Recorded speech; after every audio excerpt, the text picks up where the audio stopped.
This is it, the moment I've been waiting for. MagFest.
Well, this is my first year at MagFest, and I gotta tell ya, I'm excited as hell.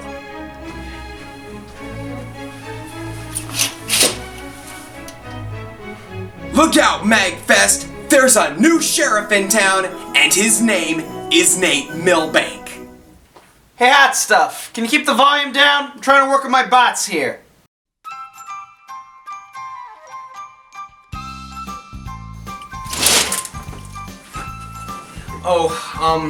Sorry, but this is my first time at MagFest, and God, I just love taking it all in, you know, like all the guests, this hotel, the free-to-play arcades, the panels. It's a wonderful convention. Yeah, it's one hell of a con. Wait a minute. Those glasses? That leather jacket? You're the hardcore kid, aren't you? Yep. Hardcore enough to review kid stuff. That's what they call me. And in addition to reviewing unique animated movies, you also have a penchant for robot combat.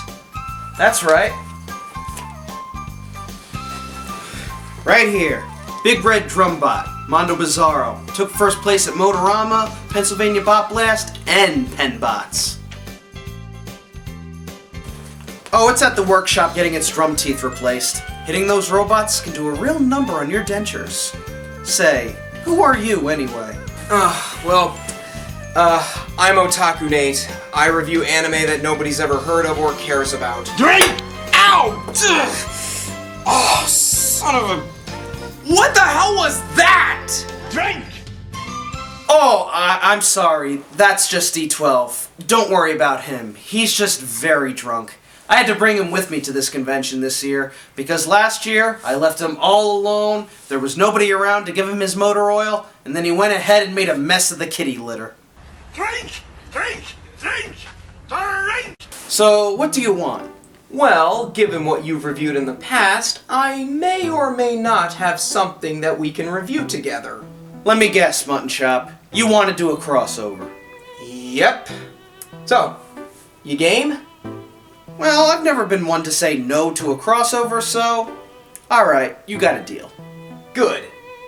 Cue the theme music.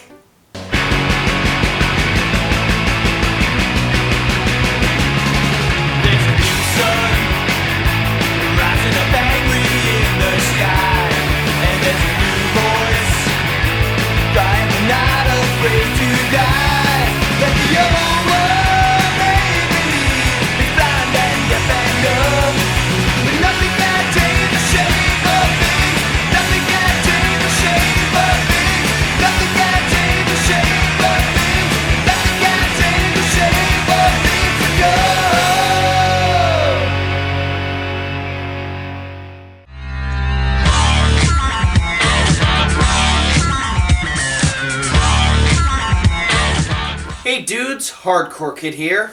Hardcore enough to review kid stuff. And I'm Otaku Nate, taking you to realms unknown in the anime spectrum. You know, if there's one thing that the two of us have in common, it's this. We love robots. As an anime fan, giant robots are a staple in the medium. from the early giants like Tetsujin 28 and Mazinger Z to newer shows like Valvrave the Liberator, giant robots rule in the world of anime. And while I myself am not a huge anime fan, I am into robotics thanks to watching shows like BattleBots, Robot Wars, and Robotica. Hell, as many of you know, I've built several robots of my own and have fought in several tournaments. And last year, I took first place in 3 of them, with my deadly little drum spinner, Mondo Bizarro. Drink! Oh yeah, and D12 as well. Which is why today we've decided to combine our interest in robots to review an animated anthology film from the 80s. Whoa, wait. This is an anthology film? Yeah, why?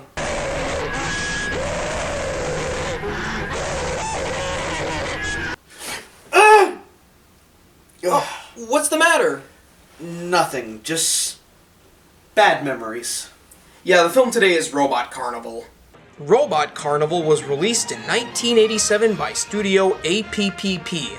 The movie itself was helmed by Atsuko Fukushima and Katsuhiro Otomo. Wait, Katsuhiro Otomo? He's the guy who did Akira. Yep. Not only did Otomo direct Akira, but he also served as a mentor to many figures who would go on to become legends in the anime world, like Satoshi Kon and all the directors featured in this movie. And this came out a year before Akira. Huh, neat. So let's dive in. Roll the footage. The movie opens on a barren wasteland, where we see this little boy happening across a flyer.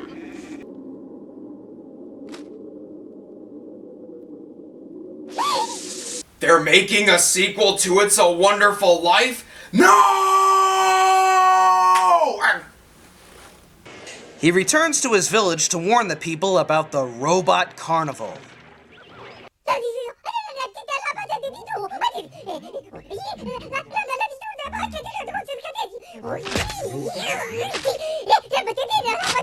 Sorry, kid, we don't understand you. We don't speak Fred.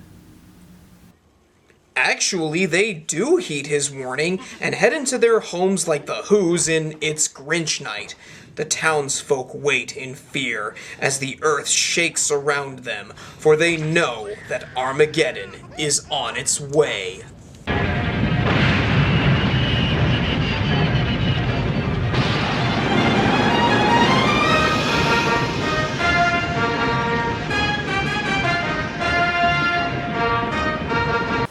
Best title reveal ever! The Robot Carnival itself is a real spectacle, with a robotic band and a conductor shooting off fireworks that...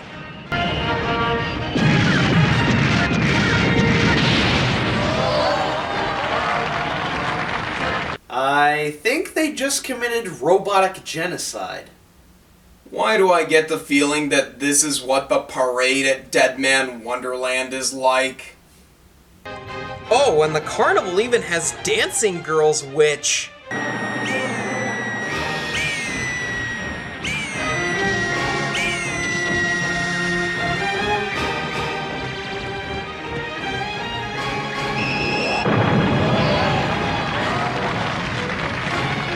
What the fuck is this? Well, I do have to say the animation is great, and I like the design of the robot, but damn, leveling villages and killing women and children? It's like if you took the explosion at the beginning of Akira, but made it more flashy and fun. Because when I think Armageddon, I think, fun. It certainly is interesting as an opening segment. I mean, there's such a thing as dark comedy, and then there's this, which is just cruel. Entertaining, no doubt, but downright cruel. Also, I know I've used the Ron Burgundy clip a lot, but when it comes to this scene... Boy, that escalated quickly. Our first segment is called Franken's Gears. Directed by Koji Morimoto, an animation veteran of many shows big and small. He's directed music videos for J-pop stars like Ayumi Hamasaki and Utada Hikaru, but his most notable contribution was directing the Magnetic Rose segment of another anthology movie called Memories. The segment opens with a mad scientist playing with a globe like Charlie Chaplin in The Great Dictator. The mad scientist, who kinda looks like Doc Brown, goes down to his lab where he has his latest invention on the table, which is Larry 3000 from Time Squad. The first part of the segment feels like that one scene from the Ren and Stimpy episode Stimpy's Invention, where Stimpy is in the lab working on the Happy Helmet, but with a higher budget and none of the humor. Anyway, the mad scientist walks up and pulls the switch. Gimme shot 2 minutes. Gimme shot 2 minutes. Gimme shot 2 minutes. I wanna shot 2 minutes. But sadly, things don't go well for Doc Brown, as the electrodes short out like a bunch of Christmas lights. He tries in vain to restart the process, but alas, he seems to have failed and yells about it.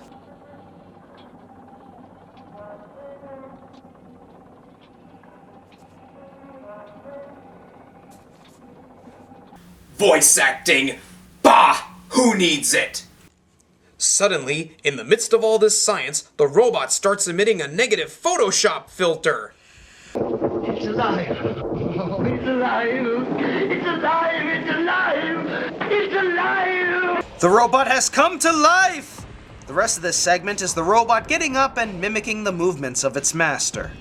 I'll admit this segment has good visuals and the soundtrack reminds me of Tom Waits in all the right ways. But there's really nothing to this segment. It's just your standard Frankenstein-type story, but with none of the charm. Yeah, it really does feel like it's just Dr. Frankenstein with robots, but it does do a good job of breaking the ice and showing us more of what we're in for later on in the film. And then the scientist falls down, causing the robot to fall down as well, and...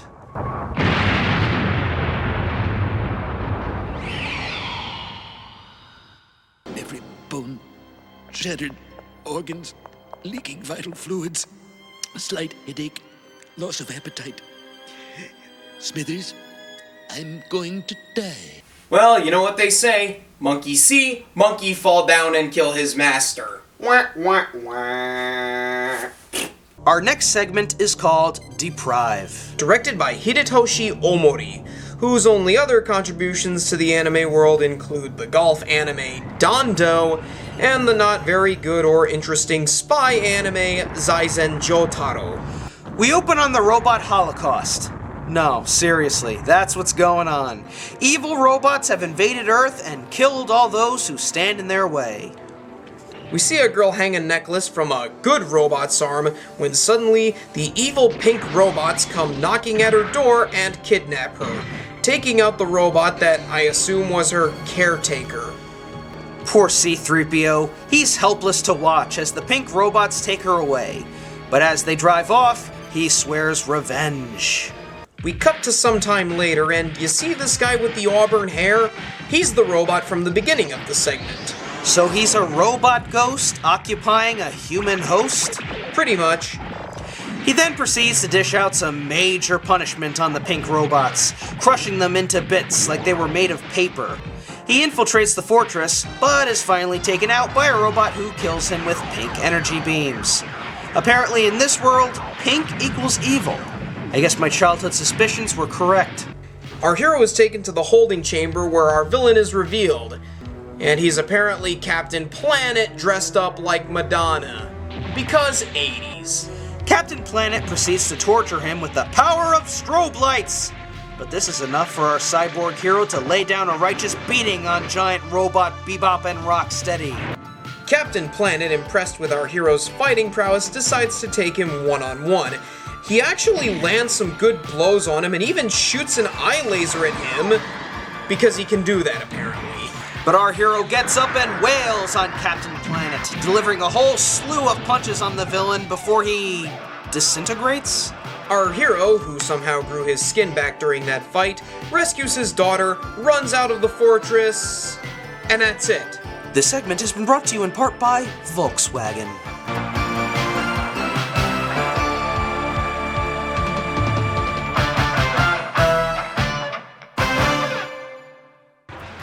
This segment is 10 kinds of awesome.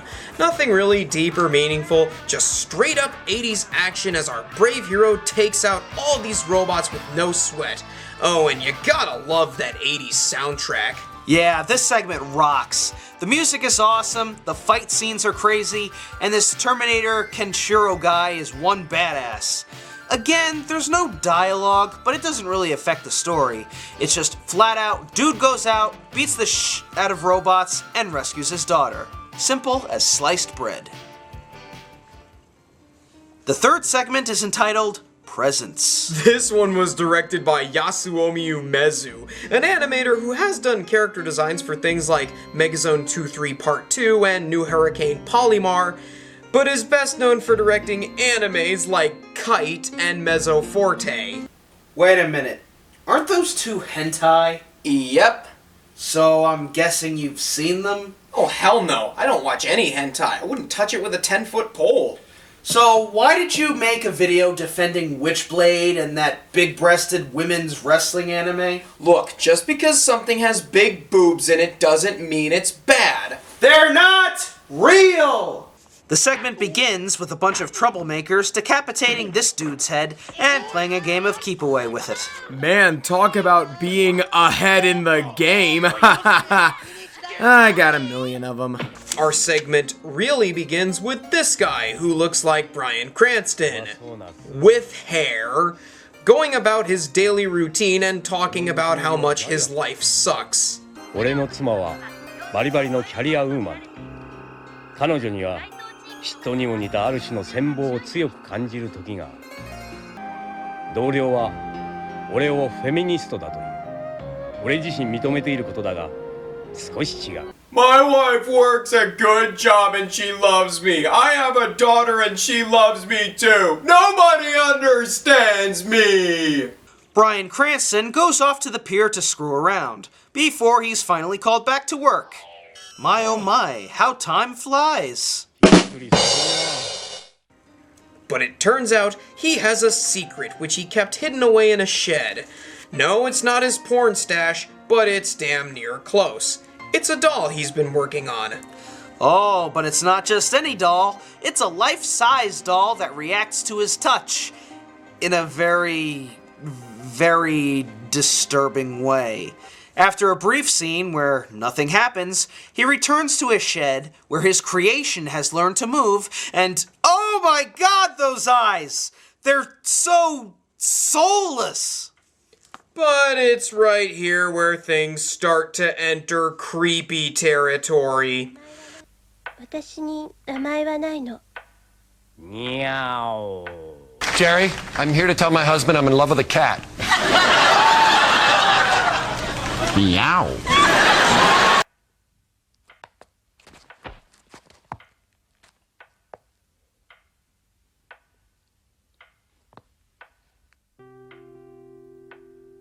私、恋をしたいと思います。 Is she? I assure you that they don't go that far with it, but given Yasuomi Umezu's line of work, things could be much, much worse. Bryan Cranston is shocked at her sudden development of a conscience. He tries ignoring her, but she persists. 俺に踏み込んじゃダメだ。私の存在って何？ You're a doll. A very beautiful doll who should never fall into the wrong hands. I don't like where this is going. Bryan Cranston, disturbed at this revelation, wisely snaps and throws her against a mirror. She gets up, but this only pushes Cranston to pick up a wrench and presumably destroy her. We cut to several years later, where Bryan Cranston is living in a house in the countryside with his wife. He waves goodbye to his daughter before dozing off. But as he sleeps, he receives an unexpected guest.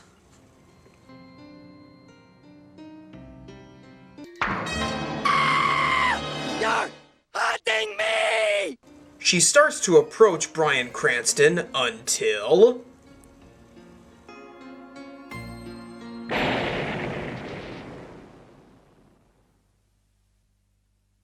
私は王子様を待っていた。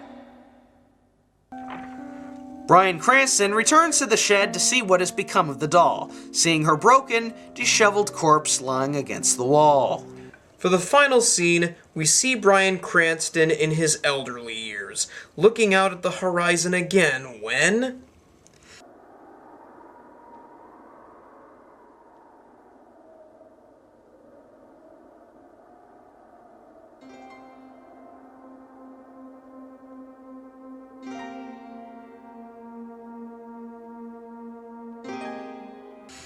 And so the segment ends with the doll leading Bryan Cranston off into the sunset as a metaphor for him likely passing on to heaven.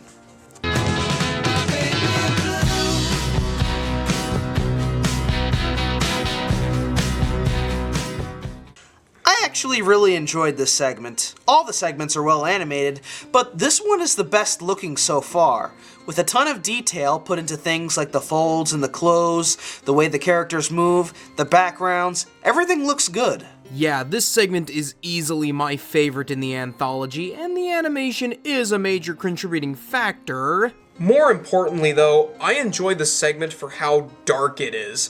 It's a story about a man who wishes to escape the frustrations of his marriage, so he creates a life-size doll that he thinks will be better than his wife. In the end, he winds up hating the thing he creates, but still longs for its presence, more or less. It's especially relevant with the way otaku culture is nowadays, and I shudder at the thought of how this would be handled given modern-day otaku culture. Well, what else do you think they do with dolls nowadays? Moving into less depressing territory, we enter the fourth segment, Starlight Angel. Directed by Hiroyuki Kitazume, who served as an animation director on several Gundam shows, and did character designs for Megazone 2-3, Dragon Century, and Shaw's Counterattack. The segment opens with what sounds like the prologue music from a Final Fantasy game. Just listen.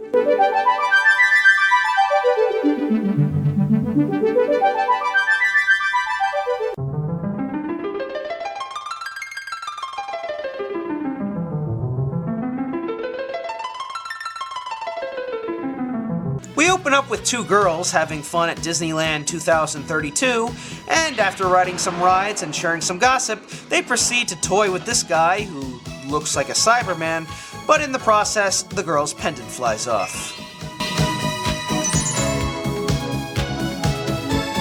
Oh no! She lost her pendant! Now how will she get through Olmec's temple? The girls wander outside a cafe, and the blonde one rushes to meet her boyfriend, Char Aznable? But upon seeing her, Char notices that she doesn't have her pendant that he gave her when they first fell in love. Thinking that he's dumped her, the brunette girl runs away in sadness.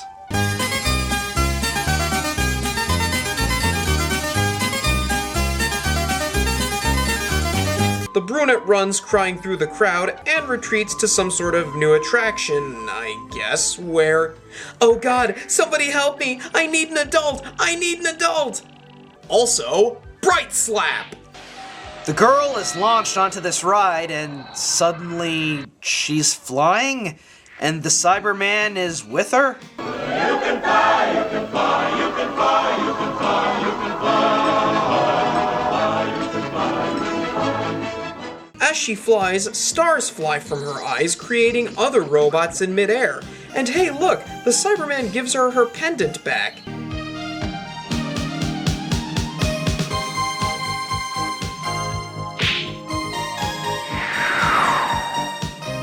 Jeez, all he wanted to do was give her most precious possession back, and she just rejects him? Smack off, nameless anime girl.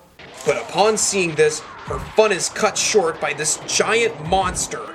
And I love the look of this thing. It looks like a cross between Mazen Kaiser and the Armored Titan. The monster starts attacking them, with one blast hitting the Cyberman's helmet, causing it to fall off.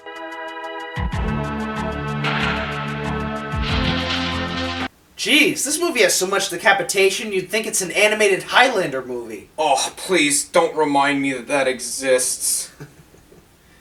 But as it turns out, that helmet was really a mask, and beneath it lies... Amuro Ray? But our main heroine rejects his help for some reason, and flies away, only to be captured by the monster. Stupid. Upon seeing this, our dashing prince gets his second wind and is able to vanquish the monster.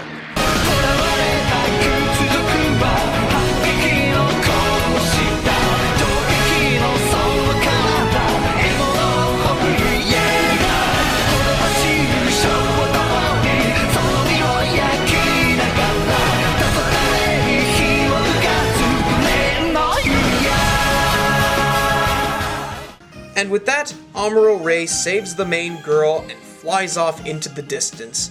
The segment ends with the two girls and the brunette running to her newfound boyfriend as the camera pushes out.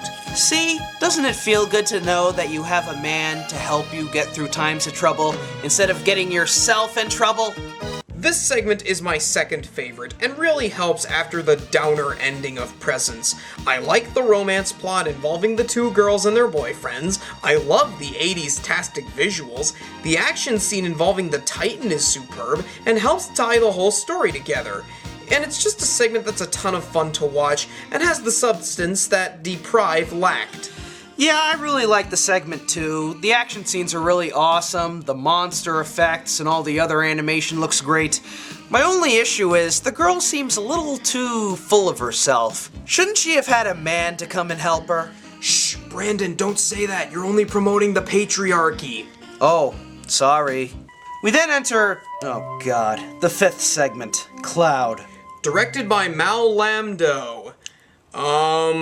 I got nothing on him. Wikipedia has no info on the guy, and even Google let me down when I did a search for his name. Thankfully, I was able to find some info on him on Anime News Network. Apparently, he's an illustrator who's done several children's books, and is a key animator going as far back as the 1963 Astro Boy series. Our segment opens up with sperm. And then we see storyboards of this robot boy doing a thing. And then he's walking. And clouds.